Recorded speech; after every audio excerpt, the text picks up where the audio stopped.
Hey guys, so sorry about the weird frame, but I've been putting off uploading this video, and I just pulled into my driveway and I'm like, you know what, I'm just gonna upload it so I go back to my normal vlogging videos.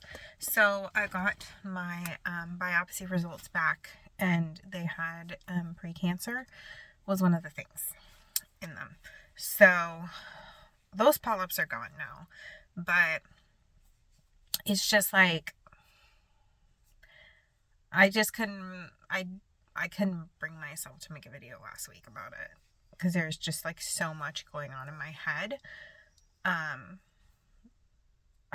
think I don't remember when, but it was easier to type out in my Instagram story than actually say out loud.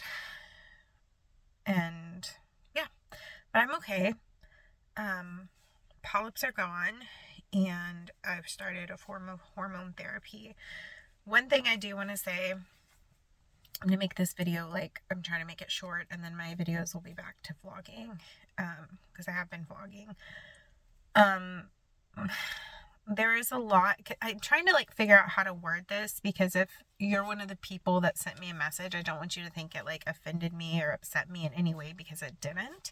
I just, after getting the messages I received, want to make it, like, clear in the YouTube video, so that you guys can kind of understand. One of the things I said on Instagram is I'm doing a hormone treatment that can prevent and prevent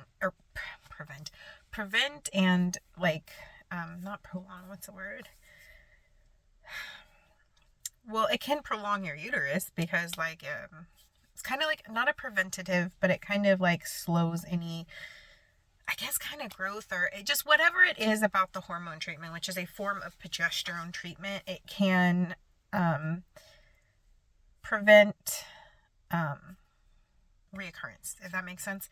There's another drug that they actually give for people that don't want to lose their uterus, or it's not ideal for them to, that is not chemo, but if you have cancer in your uterus, this medication works really well. So the reason I'm saying all this is a bunch of people, well, not a bunch, like maybe 10 people kind of messaged me, and they were like, I don't understand why they wouldn't just take your uterus. And a lot of, almost every single message I got, none of the people, what they were talking about was having uterine issues, different things like endometriosis, fibroids, things like that. But none of them were talking about cancerous cells or cancer. So obviously, if you have things like endometriosis, and I did have a fibroids in there, but they're not really the issue I'm dealing with at the moment with this. Like, that's not like a huge part of my concern. So I said on Instagram, the hormone treatment is what I'm doing to try to kind of like save my uterus so that I don't need to have a hysterectomy anytime in the near future. And they kind of like questioned, oh my God, you have that. And the thing is, like, I totally understand that mindset, especially because they'll do complete hysterectomies if you have endometriosis or things like that. This is different.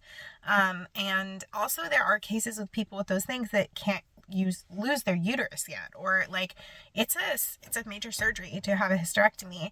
And you also, when you have a full hysterectomy, you have to be on hormones the rest of your life. So I have family members that have had complete hysterectomies, and some that developed high blood pressure after having to take the hormone that you need after you like lose your uterus. So that is a concern for me, because I already have blood pressure issues, and I really, and like some of my families had it done have like basically been miserable since they lost their uterus. And so that's just not something I'm interested in right now. For some people, it's great. This is just the experiences I've had with people I actually know. It's also not necessary just because I have precancer to lose my uterus. Maybe down the line, sure. But I'm also, which isn't something I really wanted to talk about, I think that a lot of people assume that I'm just like done with kids, and I'm not. I am not. I'm not sure that I'm done having kids, and I know that I'm older, but that's not a part of my life or a chapter I'm ready to close. So of course I don't want to use my uterus, especially because I can't afford a surrogate. Like, so, yeah, I got my heart where it needed to be improved, and pretty much where if I wanted to have another child, I can. Like, that was like a big goal of mine when everything happened with my heart. And I'm at that point where I had, like, my cardiologists said it's like, okay, my normal PCP, whatever, my OBGYN, they're all like, I'm comfortable if you have another pregnancy. Obviously, I'll be high risk, not just because of my heart, because I'm geriatric. Like, I'm 39. So that's not something I announced on Instagram. Obviously, when I was trying to have a Jackson, that was a huge chapter of my life. But I already have a child, so I'm not gonna like be like making my YouTube about having another one, if that makes sense. I haven't really been trying, but secondary infertility happens to people, and it's really hard for people going through it, but it's a lot harder when you are infertile and you've never just even had a baby, to hear people around you like venting about secondary infertility. And that's not really, like, when I say that, it's not really to be insensitive to secondary infertility, because that is a painful experience as well. But that's not, if I was going through that, which I have not tried yet. If I was going through that, I don't think it's a journey I would share on YouTube, because there's so many people that don't have any kids yet and are still struggling with like basic infertility, that have continued to follow me. I wouldn't feel comfortable sharing that journey when I know people, like, I have a healthy, beautiful child, and I know there are people that are still struggling with that. Anyways, this is like totally off the topic of where I wanted to go. But it was just something that came up on Instagram when I shared all this, that I was just like a little, I didn't know how to answer it, because I didn't want anyone to think I was upset with them. But the situation of having your uterus removed because of other issues that can happen there is a little different than my situation. Like, the fibroid, like, it's minimal. It's not a huge issue. And precancerous cells is manageable with hormone treatment. And so anyways, I wanted to get that out there, and I wanted to say that stuff too. I had like no intention on telling people that, like, I don't want to lose my uterus because I'm not sure I'm done having kids. But it almost felt necessary to explain why, aside from it's a major operation, I'm not ready to be on those kind of hormones for the rest of my life. And I'm 39. Like, I'm not sure I'm ready to have a hysterectomy. I also am not sure I'm done having kids. It's not even that. I'm just not ready to close that chapter of my life, if that makes sense to y'all.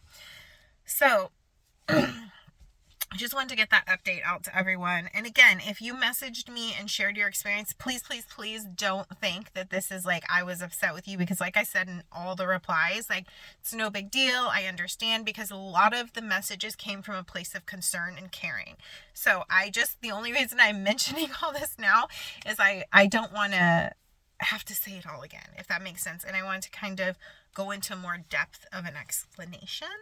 So anyways, the only thing that was, aside from just hearing that after having colon cancer, is you go through this whole, oh my gosh, this again. Like, when I had colon cancer, I was like, I cannot believe I was walking around with cancer in my body and I didn't know. It's just a really scary thing. So the other thing is, while my heart's good and all this stuff, I thought I had more time with my chapter I haven't wanted to close yet of having another child. Like, I thought I had more time than that. I know I'm older and all that stuff, but you guys, people are living longer. Some people aren't even starting their families till they're in their 40s. And as somebody who lost my mom young, because I see this on social media all the time, this like, oh, whenever like a celebrity, why did that get dark? Whenever a celebrity or someone is like pregnant and they're older, everyone's like, that's so selfish. What the heck? I think it's because my car's turned off. That's so selfish. How could they do that? Their kids are gonna lose them young. You guys, anybody can, like, I'm careful with my words. Anyone can at any time, right?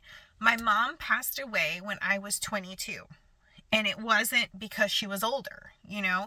I had friends when I was a kid whose parents died of cancer. I had friends whose parents died in accidents. Like, it can happen anytime, no matter your age. So as a person who lost a parent young, I wouldn't think like, oh, I wish she had never had me because she was just gonna go die when I was 22. Like, that's so silly. So I also like, I feel strongly when people say that kind of stuff about people that are older.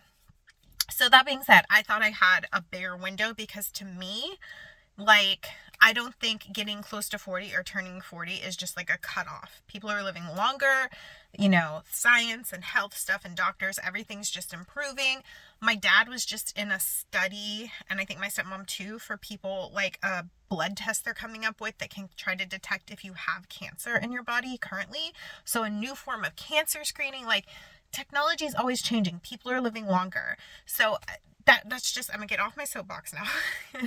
So the only thing that I had to process that was upsetting is with this going on, I do not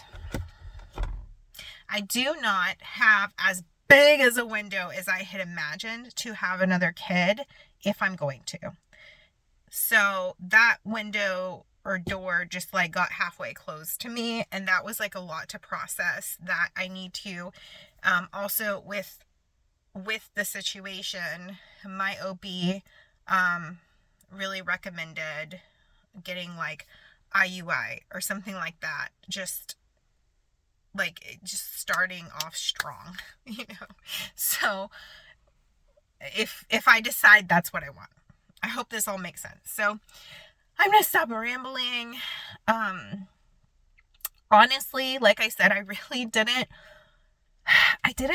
wasn't really ready to share any of that. I'm still like not loving that I'm sharing this. It makes me uncomfortable. So I don't know if I'll leave this video up forever, but I felt like it would give people a better grasp on why having a hysterectomy is not an option for me or something I'm remotely interested in or is necessary, is aside from just that there's medication treatment options. I am not closing that chapter of my life. So anyways, I'm gonna upload this video as an instant upload. I hope that really quickly, some of the symptoms I had, because I said, oh my god, I should have done this inside, but I just want to get it done because like I think I low-key keep procrastinating it, but also like I've just needed to sit down and find the time and get it done. So one of the things I was gonna say is, oh yeah, I don't know that honestly if it was like the fibroid I had going on or like what it was, but I told y'all, like, oh god, it's been like 2.5, almost 3 months at this point. Aside from a year, I had bowel movement changes, which, like I said, I think I've said this previously, I worried it was like my colon cancer coming back, and that's been over a year ago at this point, like well over a year ago. And I went to my doctor that's found my colon cancer, my GI doctor. They checked to make sure everything is good. It was all fine. So I've been dealing with that for a year. And then I start having like other symptoms like cramping when I don't even get period cramps. And then they get worse. And I have situations where I have waves of cramps come over me that were just like not even near my period. My periods stayed regular. I didn't have like super heavy bleeding, but my lining is super thick on my ultrasound. That was like a big red flag. when it wasn't supposed to be. And there was like so much stuff like going on. I can't even think of it all now. But the last straw for me at one point, at 3 months ago, I woke up and overnight, I'm not kidding you guys, I was probably I'd say 3 sizes when it first happened, bigger than my normal size. So I was like an 8 jean, 8-10 with my loose skin. And I woke up and I was like at a 14, like a size 14 pant. Like my pants didn't fit. Up here it didn't bloat. It was like my lower stomach area, which was like what I was like, okay, this has got to be gynecological with like all the cramps and stuff like that, right? So, it was like literally, you guys, overnight. And the scale hadn't changed at all. That's what was crazy. The scale did not change, but maybe like 2 or 3 pounds. But I was literally like 3 sizes bigger clothes-wise than I normally am. And now that I've had those removed and I've started the hormone treatment, I am maybe like 1 size bloated more than I usually am. It's gone down a lot and I'm starting to feel better. So anyways, those are just the symptoms I had. Even if you feel like I thought I was being crazy. I don't know. Even if you feel like you're being crazy, go to the doctor. Like you can't, like even when I had colon cancer, I was working with colon cancer, I had 0 symptoms. My cousin's symptoms, when she started having them in college, she was probably like stage 2, if that. And it was things that you can put off as like, oh, my stomach's upset or things like that. So like if something feels off and you know something's wrong, I just knew something was wrong, go to the doctor. Like, and if your doctor doesn't listen to you, find another doctor. So, okay, this video is getting really long. I'll see you guys in my next video, which will be a vlog. Bye.